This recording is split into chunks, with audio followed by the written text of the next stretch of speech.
right?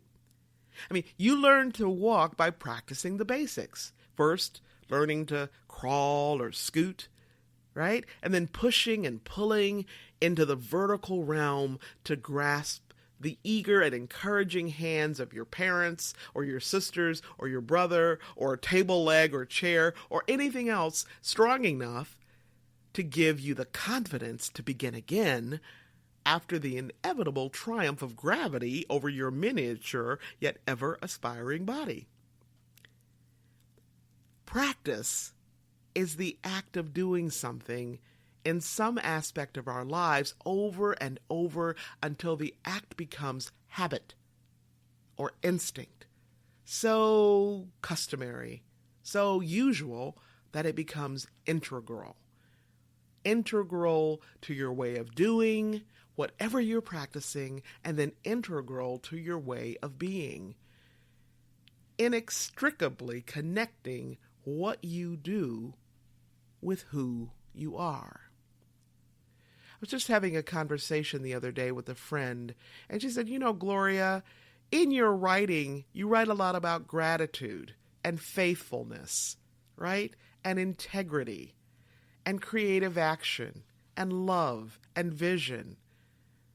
And those are the same things we're talking about in terms of practice, right? We get good at gratitude. We get really good, okay, at loving. We get really, really good at being a person of integrity by practicing.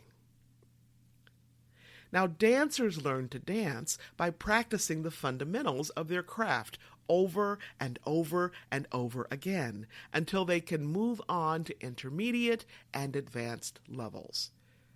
Their training is designed to build, strengthen, shape, and hone their body's musculature, their reflexes, and memory. I remember, because I was a dancer. Now, I didn't train rigorously until I was in junior high school. And I'm telling you, you have to pound a lot of floors. You have to plant a lot of seeds to become a real dancer. Graham estimates that making a mature dancer takes about 10 years. This span of a decade in the dancer's training is analogous to the formative years of your life when you learn the fundamental tasks and assignments of living, right? The basic arts of relationship, nourishment, mobility, and possibility.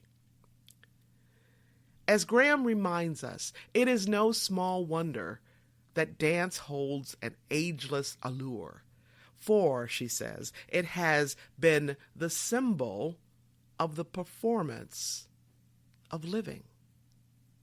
I love that. In your life's journey, or your life's performance, some of the most important questions that you grapple with may be questions about your performance in whatever sphere of life that holds the most prominence for you at the time. It could be questions about your work life, your family life, your faith life. It could be questions about your children, your health, your finances. Host these questions looking through the lens of the law of harvest. Host the questions as you would host a special guest in your home. Pay attention, but avoid hovering over them. Consider what you would like for your harvest to be. Then think about and be intentional about what seeds you plant. Not just here and there, not just with some things in your life, but with everything in your life. So ask yourself, what do I want? What do I want in my life? A new job, better health, more money, more friends, children who are loving and kind, or maybe for yourself, you want to be more generous or more grateful. Maybe you want to lose weight or have a better relationship, okay, with people on your team, people in your household. Or maybe you want to reach out to your dad who you haven't seen or spoken to in 20 years. Maybe you want to learn a new skill or a new language. Maybe you have several small children under the age of 7 and you simply want a quiet day, a quiet afternoon. Hey, just a few hours that you can call your own. A few hours a week where you can have an adult conversation. What I'm sharing with you today about the law of the harvest will help you understand how to get whatever you want in your life. Again, if you want to get from point A to point B, it will help you get from wherever you are now to where you want to be. If you want any of those things that I just mentioned, remember that what you want does not just happen overnight. If you want a deep friendship, you've got to sow into that relationship, right? If you want to lose 20 pounds to fit into that suit or tuxedo or your beautiful dress for that special party, you've got to change your eating habits today. Probably yesterday for most of us, right? You've got to start walking or jogging or running or swimming or, getting on your elliptical, right? If you want to publish a book 12 months from now, you've got to start writing those pages today. And you got to keep at it tomorrow and the day after and the day after that. Okay, again, we're talking about sowing and reaping, right? Now, years ago, I read a book by Anne Lamott, one of my favorite writers. The book is called Bird by Bird. I pulled it off the shelf because I was intrigued by the title. Now, the title actually comes from a story about her younger brother. It seems that her younger brother had a knack for procrastinating, for putting things off, especially his homework. Her brother had an assignment to write a paper about birds, and he put it off until the day before the paper was due. Yikes! Well, now he was in a jam.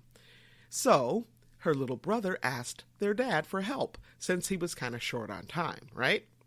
Now, aware of his predicament, the dad told the little boy that his homework was his to do. Well, the son pleaded with his dad and asked him how he was ever going to complete his homework assignment since it was already late and it was due the next day.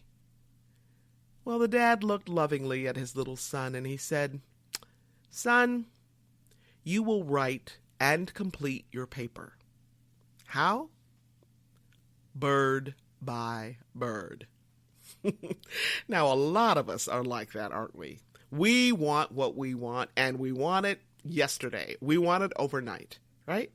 And oftentimes we want it without having to put in a whole lot of work, a whole lot of effort. And truth be told, sometimes we want what we want with no effort at all on our part. Now, people come up to me all the time and they say, Dr. Gloria, I want to do what you do. I want to write a book. I want to teach. I want to coach. Oh, I want to be a speaker. I want to start my own business. Can you just tell me how you did it? In other words, they want what I have, but most of them don't want to put in the time I put in to get from here to there. They want the results, but they don't want the work, right? They want the harvest, but they don't want to go through the process. They don't want to do what's necessary in seeding and sowing and watering and nurturing and turning over the soil and going back again and checking and watering over and over again. Now, how many of you know that if you want to improve your serve in tennis or your pitch in baseball or your golf swing, you cannot improve your game overnight, right? If you have a 2.5 grade point average, you can't slough off all year long and then wait until the very last week of school and write one bang-up paper to bump your GPA up to 4.0, right? If you want to fit into that lovely, swimsuit you have when it's time to hit the beach, you are going to have to begin to tone and maybe shed a few pounds weeks, if not months, before beach season arrives. Now, a lot of us love to make New Year's resolutions, right? And most of us love making those special promises. We all want to change our life or kick some kind of habit or achieve some kind of goal in our life. Now, most of you know that New Year's resolutions fizzle out after about 3 or 4 weeks, right? Why do we begin with a bang and end with a bust? We begin with lots of gusto and energy and effort, then over time we lose sight of our goal. We lose interest, or we don't see immediate results, or something else comes along to compete for that time, and gradually, bit by bit, we begin to slack off. And before you know it, we aren't putting in the time or the effort anymore. No effort, no results, right? Or we get results, but not the ones we want, right? Now, health clubs know this better than anybody. They get their biggest spike in sales right after the new year. That's reaping. And guess what? You're the harvest. Now, I sing in my church choir.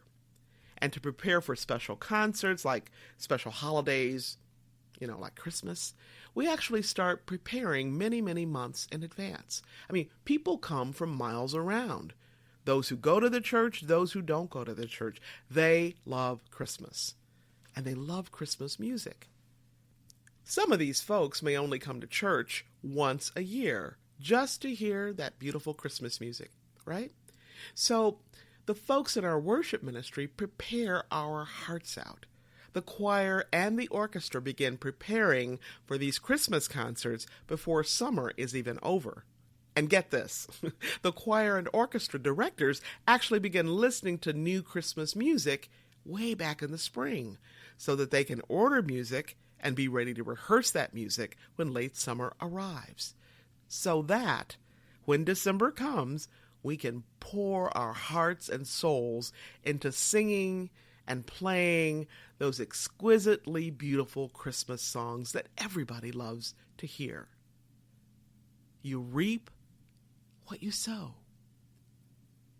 We all know the saying that Rome wasn't built in a day. Or, big oaks from little acorns grow. Or, train up your child in the way he should grow, and when he is old, he will not depart from it. However you say it, however you express it, today is the mother of tomorrow. And it's all about the law of the harvest. If you've been listening to this podcast, or if you've heard me speak before, or if you've read any of my books or taken any of my courses, you've heard me say this before. If you want authority over tomorrow, you must live with intention today. Why? What we think about today, we will give birth to tomorrow, or next week, or next month, or next year. How we live today shapes our tomorrow.